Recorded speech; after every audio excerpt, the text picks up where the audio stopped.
अस्सलाम वालेकुम। इंग्लिश ऐसे के हवाले से एक चीज़ आपने ज़हन नशीन रखनी है कि ये वो पेपर है जिसमें सबसे ज़्यादा लोग फ़ेल होते हैं और उसकी जो रीज़न्स हैं वैसे तो वो बड़ी वाज़ेह हैं, क्योंकि फ़ेडरल पब्लिक सर्विस कमीशन की वेबसाइट पे अगर आप चले जाएँ तो वहाँ पे एग्ज़ामिनर्स ने जो राय दी होती है, यानी जो पेपर चेक करने वाले हैं, उन्होंने जो राय दी होती है वो वहाँ पे मौजूद है। वहाँ से आपको ये पता चल जाएगा कि आम तौर पे कैंडिडेट्स क्या-क्या गलतियाँ करते हैं जिसकी वजह से इस पेपर में वो मार खा जाते हैं। लेकिन आज जो गेस्ट पेपर मैं आपके साथ डिस्कस करने वाला हूँ, इसमें एक तो हम ये बताएंगे कि इम्पोर्टेंट एसेस कौन-कौन से हैं। मतलब लाज़मी नहीं कि वो यही स्टेटमेंट्स पूछी जाएँ, स्टेटमेंट्स को चेंज किया जा सकता है, लेकिन टॉपिक्स यही होते हैं। और अगर इस तरह का ऐसे आ जाता है तो आप उसको किस तरीके से अटेम्प्ट करेंगे, उसकी आउटलाइन आप कैसे बनाएँगे, ये तमाम चीज़ें हम इस वीलॉग में शेयर करेंगे। ये आपके सामने जनाब गेस्ट पेपर है सीएसएस लर्नर्स अकेडमी का, जिसमें टोटल 10 एसेज जो हैं वो लिखे गए हैं। ये जो 10 एसेज हैं ये 10 डिफरेंट टॉपिक्स को कवर करते हैं, जिसमें सबसे पहला आप देखें, the withdrawal of the US troops from Afghanistan and the middle east hints towards the emergence of new blocs, right in favour of और against the statement with arguments. अब इस एस्से के जो पार्ट्स हैं उनको आप थोड़ा सा तवज्जो से देखिए। पहली बात है withdrawal of the US troops from Afghanistan. ये आपका पूरे का पूरा अफगान इशू और उसकी जो लेटेस्ट सिचुएशन है वो यहाँ पे पूछी जा रही है। सेकेंडली जिक्र किया गया एंड मिडल ईस्ट। ये मिडल ईस्ट का जो जिक्र किया गया है ये खसूसी तौर पर जो कुछ शाम में हुआ है या जो कुछ इराक में हुआ है या जो कुछ यमन में हो रहा है उसके हवाले से है। Emergence of new blocks. आपको पता है कि ये जो ब्लॉक्स की एक पॉलिसी हम स्टडी करते हैं इंटरनेशनल रिलेशन में, करंट अफेयर्स में भी, वो ये है कि ईस्टर्न ब्लॉक कौन सा है, वेस्टर्न ब्लॉक कौन सा है, इस्लामिक ब्लॉक कौन सा है। ये डिफरेंट किस्म के ब्लॉक्स पाए जाते हैं जिसमें हम पूरी दुनिया को एनालाइज कर सकते हैं प्रॉपरली कि कौन से ब्लॉक में क्या हो रहा है। अभी रिसेंटली जो कुछ पाकिस्तान में हुआ है उसमें आपने देखा होगा कि यूएस ब्लॉक और रशियन ब्लॉक के दरमियान जो पाकिस्तान की फॉरेन पॉलिसी के डिसीजंस हैं उन पर ये सारी बात हो रही है।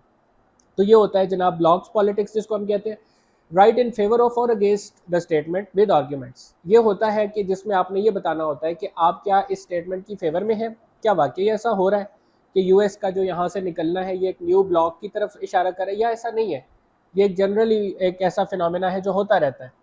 अब यहाँ से आपने अपना माइंड सबसे पहले ये बनाना होता है, जो इस तरह का ऐसे होता है आर्ग्यूमेंटेटिव जिसको कहते हैं, उसमें कि जनाब हमारे ख्याल में क्या हो रहा है। अगर तो आपके ख्याल में, अच्छा ये बात एक जहन नशीन कर ले, अक्सर बच्चों के जहन में ये होता है कि एग्जामिनर क्या सोचता है। ये बिल्कुल आपने नहीं सोचना। एग्जामिनर का कभी भी जब इस तरह का ऐसे आता है तो उसमें कोई एक पॉइंट ऑफ व्यू होता नहीं है, और आपका पॉइंट ऑफ व्यू जो है वो इस वजह से कभी भी अफेक्ट नहीं होगा कि एग्जामिनर जो है वो उससे डिफरेंट सोचता है। जो पेपर बनाने वाले होते हैं वो पेपर चेक करने वाले नहीं होते। सो आप इस बात को बिल्कुल जहन से निकाल के लिखेंगे। अब आप वहाँ पे बैठ कर ये सोचेंगे और 20 मिनट्स, कम से कम जो पहले 20 मिनट्स हैं आप उसको आउटलाइन पे सर्व कर सकते हैं, क्योंकि उसके बाद फिर आपने मज़ीद जो 2.5 घंटे का टाइम पीरियड है कमोबेश, उसमें आपने सोचना नहीं होता, उसमें आपने लिखते जाना है। सोचने का टाइम पहले 20 मिनट्स होते हैं। ये वही 20 मिनट्स होते हैं जो आम जो पेपर होते हैं ऐसे के अलावा, उसमें ये होते हैं ऑब्जेक्टिव के लिए। तो वही 20 मिनट्स जो वहाँ पे ऑब्जेक्टिव के लिए होते हैं, ऐसे में वो आउटलाइन के लिए होते हैं। यहाँ पे आपने आउटलाइन पेपर के लास्ट में जाके 2 शीट्स बेशक आप सिलेक्ट करें और उसमें जाके आपने सारी की सारी आउटलाइन बना लेनी। अच्छा, आउटलाइन में अब आम तौर पे ये होता है कि शुरू में आपने इंट्रोडक्शन देना होता है, फिर बॉडी ऑफ ऐसे है, फिर कंक्लूजन है। उस पर मैं नहीं जाऊँगा, हमारे बाकायदा लेक्चर्स जो हैं उस पर ऑनलाइन क्लासेस में हम बच्चों को बताते रहे। ऐसे की टोटल 15 क्लासेस हमारी हुई हैं जिसमें हमने गाइडेंस दी है कि ऐसे अपनी कैसे आपने लेके चलना है। यहाँ पे मैं सिर्फ आपको पेपर अटेम्प्टिंग टेक्निक्स के हवाले से बताऊँगा। तो अब इस तरह का अगर ऐसे आ जाता है तो सबसे पहले आप ये डिसाइड करते हैं कि आप उसकी फेवर में हैं या अगेंस्ट हैं। उसके बाद आप आर्ग्यूमेंट्स कलेक्ट करना शुरू करते हैं। बीच में याद रखिएगा कभी भी आपने कंफ्यूज नहीं होना। अगर आप उस स्टेटमेंट की फेवर में जा रहे हैं और उसके अगेंस्ट आपके पास पॉइंट्स आ जाते हैं तो उसको आपने इंक्लूड नहीं करना, क्योंकि ये आपकी जो स्टेट ऑफ माइंड है उसकी कन्फ्यूजन को शो करता है। लिहाजा आपने सिर्फ ये बताना है कि जी हम इसकी फेवर में और इस वजह से हम इसकी फेवर में हैं। अब फेवर वाले पॉइंट्स भी आपने लिख लिए, अगेंस्ट वाले भी लिख लिए। जो पॉइंट्स आपके पास ज़्यादा आ रहे हैं आपके माइंड में, उस पर आपने अपने ऐसे को लेकर चलना होता है। दूसरे ऐसे की तरफ आए जी, इन योर ओपिनियन वाज कोविड-19 अ नेचुरल कैलेमिटी और a man made weapon of bio warfare used by the capitalist to shift the global economic system. ये कोविड-19 की बिल्कुल एक अलग डायमेंशन है। आमतौर पे पेपर्स में जो पूछा जा रहा होता है वो ये होता है कि कोविड-19 के साथ कैसे पाकिस्तान ने ख़ास तौर पे कैसे उसको हैंडल किया, बाकी कंट्रीज़ कैसे हैंडल कर रहे हैं, एनालिसिस आ जाता है, रीजनल, इंटरनेशनल वगैरह वगैरह। लेकिन ये एक बिल्कुल अलग डायमेंशन है। आई डोंट नो पेपर में इस डायमेंशन पे बात होगी या नहीं होगी, लेकिन आपको मेंटली इसके लिए प्रिपेयर रहना चाहिए। अब सबसे पहली बात ये है कि मौजूदा रिसर्च जितनी भी आ रही है कोविड-19 के हवाले से, वो यही बता रही है कि कोविड-19 पे ये डिस्कशन चल रही है कि क्या ये नेचुरल था या फिर ये मैन मेड वेपन है बायो वारफेयर का जिसको यूज़ किया गया है। इस पर जो डिबेट है उसको एक दफ़ा देख लीजिएगा, ताकि जो करंट चीज़ें हैं उनके साथ आप आगाह हो और फिर उस पर आप लिखने के काबिल भी हो सकें।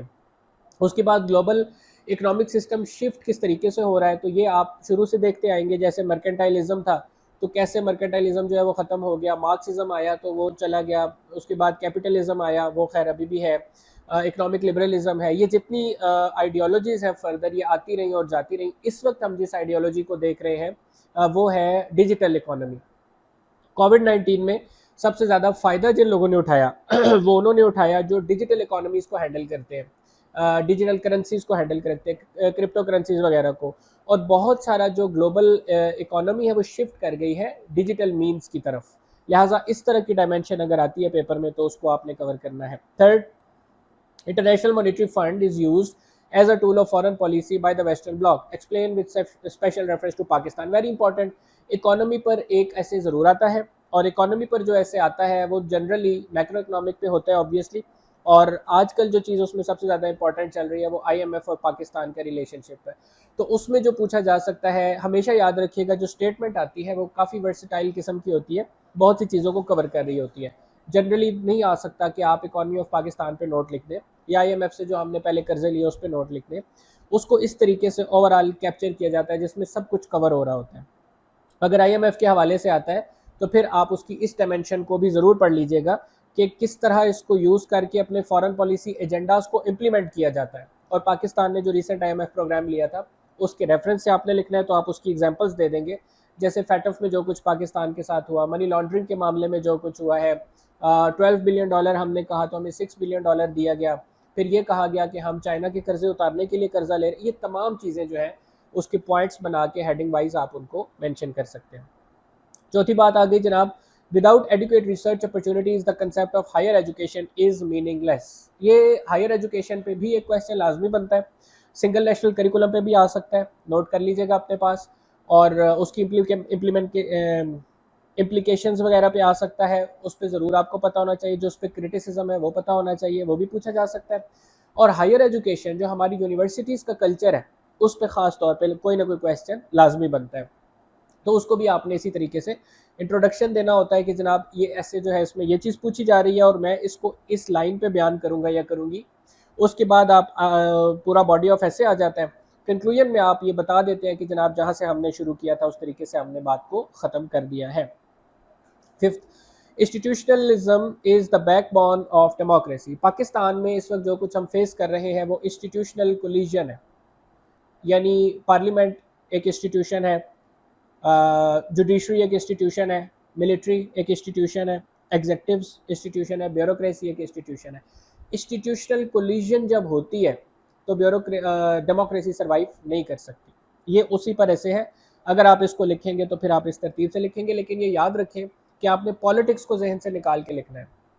हमेशा ये जहन में रखेंगे कि जिस टॉपिक को आप अटेम्प्ट कर रहे होंगे उस टॉपिक तक रहें। अगर आप इकोनॉमी पे बात करें तो सिर्फ इकोनॉमी पे करेंगे, उसमें आप इमरान खान, नवाज शरीफ या जरदारी का जिक्र नहीं करेंगे, या उनकी पॉलिसीज़ का जिक्र आप कर सकते हैं, लेकिन उस पार्टी की पॉलिसीज़ का जिक्र कर सकते हैं, फ़र्द वाहिद का नहीं कर सकते।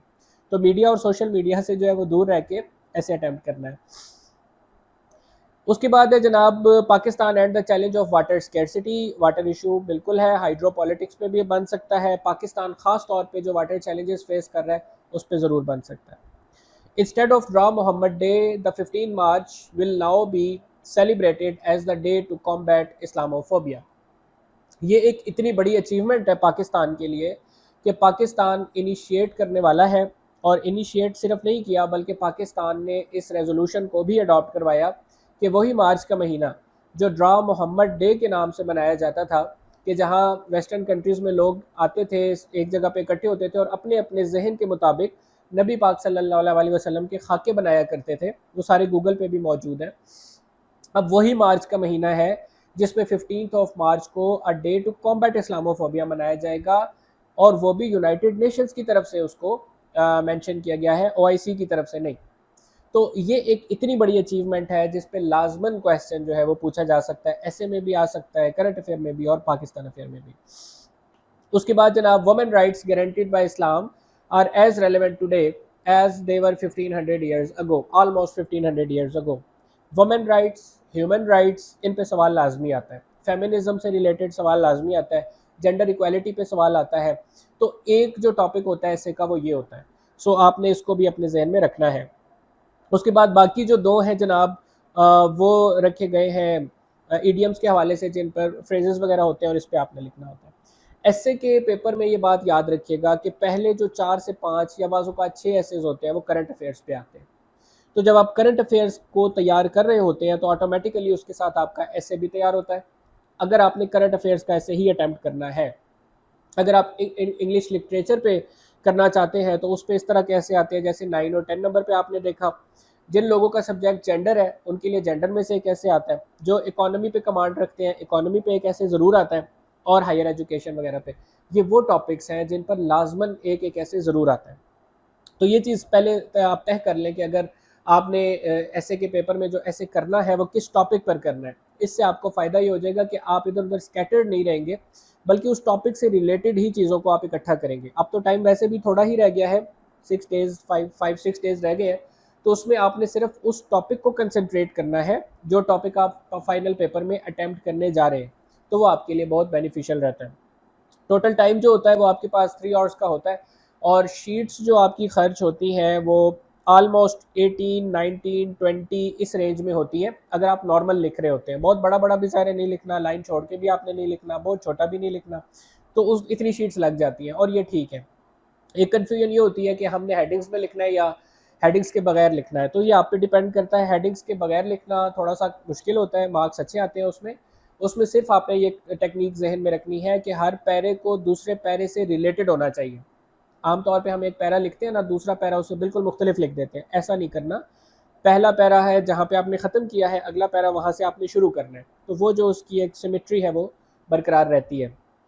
इसके अलावा अगर आप अपने एसेस को एवेल्यूएट करवाना चाहते हैं तो आप हमसे जीमेल पे भी रब्ता कर सकते हैं, मोबाइल नंबर पे भी रब्ता कर सकते हैं। एट अ नॉमिनल कॉस्ट आपके एसेस को एवेल्यूएट करके आपको बता दिया जाएगा कि कहाँ कहाँ कौन कौन सी गलतियाँ हैं जिनको दुरुस्त किया जा सकता है।